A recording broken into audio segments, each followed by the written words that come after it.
রাত থেকে টানা বৃষ্টিতে অনেকটা স্থবির হয়ে পড়েছে গোটা রাজধানী। গুরুত্বপূর্ণ প্রায় সড়কেই দেখা দিয়েছে জলাবদ্ধতা। বনানী বিমানবন্দর সড়ক, বিজয় সরণি, ধানমন্ডি ২৭ নম্বর, নিউ মার্কেট, মিরপুরের বিভিন্ন সড়ক তলিয়ে গেছে। কর্মদিবসে ঘর থেকে বের হয়েই ভোগান্তিতে পড়েন নগরবাসী। বৃষ্টি মাথায় নিয়ে গন্তব্যের উদ্দেশ্যে বের হলেও নগরবাসী পড়েন ভয়াবহ যানজটে। জলজট আর যানজটে ঠায় দাঁড়িয়ে থাকে যানবাহন। অ্যান্টিব্যাকটেরিয়াল ফর্মুলা বাসনকে চকচকে জীবাণুমুক্ত করে আমাদের দেয় গ্লিটার গ্যারান্টি।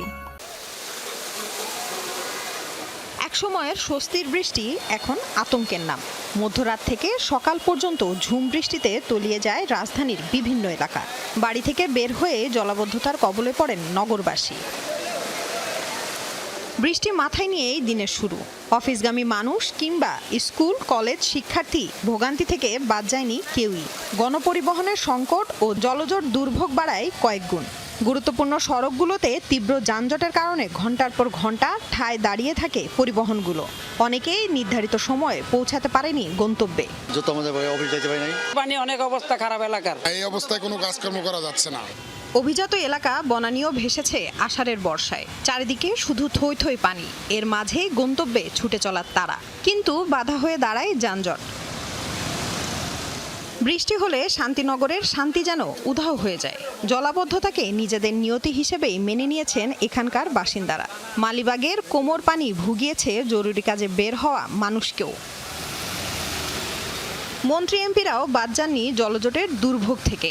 সংসদ ভবনের সামনে মানিক মিয়া এভিনিউতে জমে থাকা পানি ভোগান্তির কারণ হয়ে দাঁড়ায়। যেটা একটা ক্যাপিটাল সিটি আমাদের, সেখানে এখনো পানি জমে। ড্রেনেজগুলো নিয়মিত ক্লিয়ার করে না, পরিষ্কার পরিচ্ছন্ন করে না, এবং ড্রেনেজের বিষয়ে আমার মনে হয় নগর সিটিকে সবচেয়ে বেশি গুরুত্ব দেওয়া উচিত। ভিতরে পানি ইন করছে, এখন ইঞ্জিলে মানাবাড়ি আমি রিস্ক নিই না, সামনে যাই না আর কি। চ্যালেঞ্জার পাইপে পানি বিতে ঢুকে থাকার কারণে ব্যাটারি ডাউন হয়ে গেছে, তো এই জন্য আর গাড়ি স্টার্ট নিতেছে না।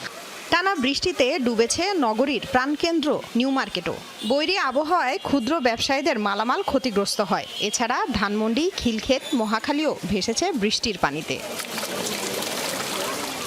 প্রতি বছর বর্ষা মৌসুমে জলাবদ্ধতায় নাকাল নগরবাসী জানে না এ থেকে পরিত্রাণ মিলবে কবে। তাদের অভিযোগ, অপরিকল্পিত ড্রেনেজ ব্যবস্থার কারণেই এমন ভোগান্তি। যদিও সিটি কর্পোরেশনের দাবি, যত্রতত্র ময়লা আবর্জনা ফেলা বন্ধ করলে এবং নগরবাসীর মাঝে সচেতনতা তৈরি হলে ভোগান্তি অনেকটাই কমে আসবে।